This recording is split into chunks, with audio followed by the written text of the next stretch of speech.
told that I was supposed to be somebody else.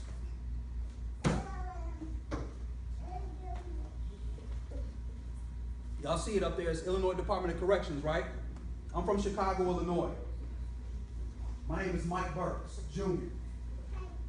It's my dad right there. All my life, I was told that I'm just like him. Just like him. The anger, the fighting, the selling of the drugs, the whole deal. I was exactly like him, and I was supposed to follow his footsteps. True story. Even my mom told me, you're going to be just like your dad one day if you don't quit. I didn't know what that meant because it was a while before I even met him.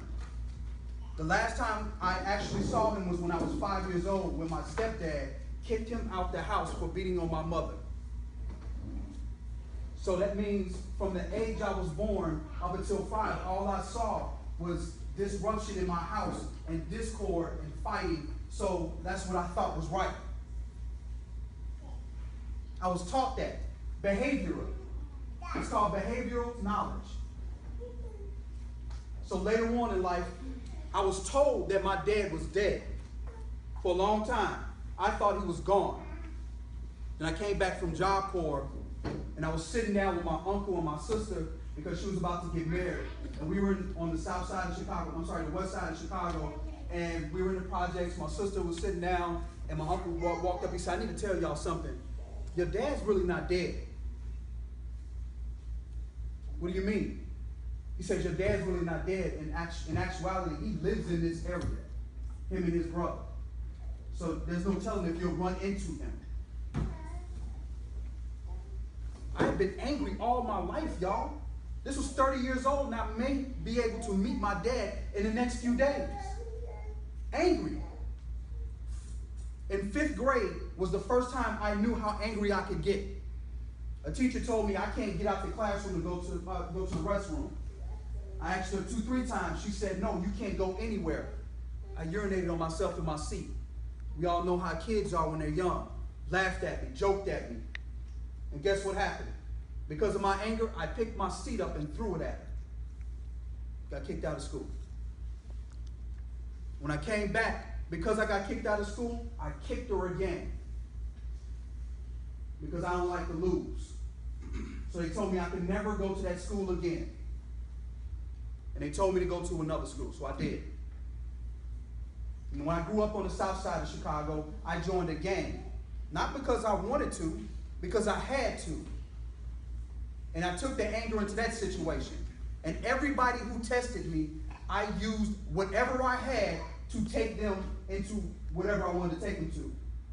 I ran in people's homes while their parents was there. All of this because of my anger and what I felt like what was my legacy. What I was told all my life I was going to be.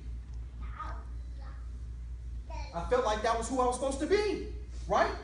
They told me I was Michael Burks Jr. So if I'm Michael Burks Jr., I'm supposed to follow him. Anger, discord, fighting, the whole deal. That's what I was supposed to do. So all my life, all I could think about is if I ever saw him, me and him gonna have some words. Me and him will have words. That was why I told myself. But when I found out he was dead, I was like, I'll never get the chance. Fighting all the time. High school.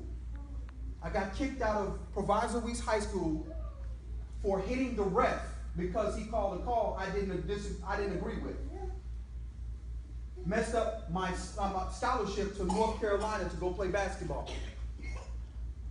Anger, fighting all the time. Trying to be someone that I'm not.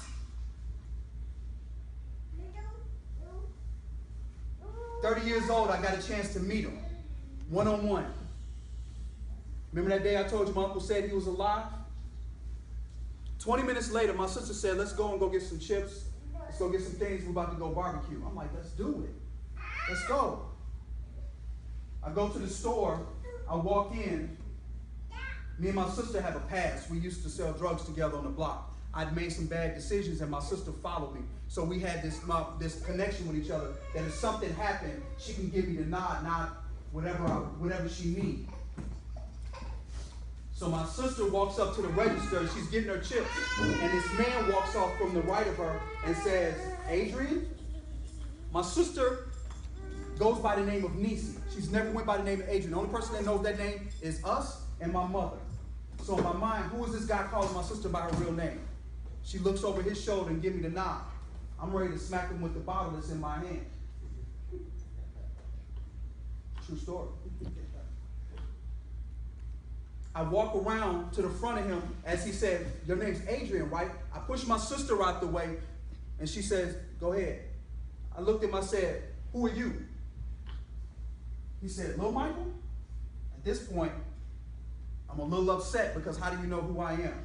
And I look him in his face, and I'm looking directly at that man right there.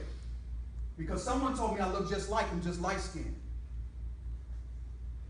All that anger from when they told me what happened, the things that he did to my mother, the things that he did to me, all the stuff that up until that point, remember when I told you, I said when I see him, it was going to happen? It all came up.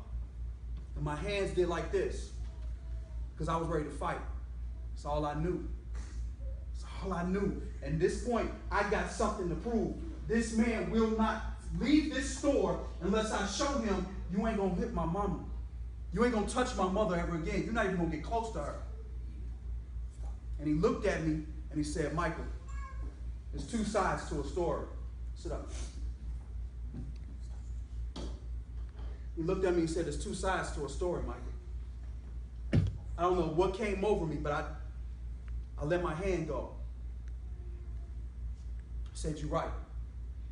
I'm going to give you a chance to tell your side of the story." Ever since then, when he sat down with me and told me about the legacy outside of him, which is my uncles and my aunties and all these other family members who are doing amazing things with their life. He's the one that made the bad decisions. He's the one that wanted to go a different route and do what he wanted to do. And he implored me, he asked me, he begged me right there in my face in tears, "Please don't do what I do, Mike. Please, please, please do not be the same person I am." I never liked my name until that point. I used to change my name a lot in school. I used to get in trouble with it. Online, my name is I Am Mike Burks. I did that not only to brand myself, but as an affirmation. I am Mike Burks. I am the new legacy that is after him. There will no longer be a legacy of fighting, bad decisions, getting kicked out of schools. I am the first author in my family. Two-time author. I'm the first person to finish college in my family. I'm the first speaker in my family. I'm creating a new legacy within my family because I made a decision to be different than everybody around me. I say that to say this. What are you doing to be different? There's a lot of kids just like you, sitting in rooms just like this all over the country, getting this same type of talk. You're different, but you're not that different. I need you to start making some different decisions about what you do and who you listen to and the things that you're going to do with your life, because if you don't, it's going to go in a direction that you're not going to be able to get yourself out of. I've seen it through all my friends. I grew up with 5 friends. I'm going to end with this story. I grew up with 5 really close best friends in my life. Knew them since I was 5 years old. One day, we were sitting in the car smoking weed and drinking. They said, "Let's go get something to eat." I said, "Sure, let's go." Halfway through the ride, I noticed that I had some food at the house. I'm a cheap person. I'm not trying to pay for nothing I already got at the house. Drop me off at the house. He's like, "You tripping? We already..." "No, get me to the crib." They got me to the house. I shook hands with everybody because I was a gang member in Chicago. So we shook hands, gave our little brotherly shake or whatever, and they went on about their way. Halfway through my meal, I like, "Yo, I really don't have nothing to drink." This is crazy. So now I got to put everything back on. I walk out the house. I get down the street, halfway down the block. I turn the corner. It's a car on fire. I get halfway up the block a little bit more. It's the exact car that I was in. I run up the street, and it's on flames, completely from the inside out. When the police came and the ambulance came, the only way they were able to identify my friends is by their shoes and their teeth. I knew at that point I needed to change the people I was hanging with, or I was going to be dead. Some of you are hanging around the wrong people. And it could be family members, it could be friends, it could be anybody. Someone is giving you the wrong information on who you are, what you need to be, and you need to get away from them quickly as possible.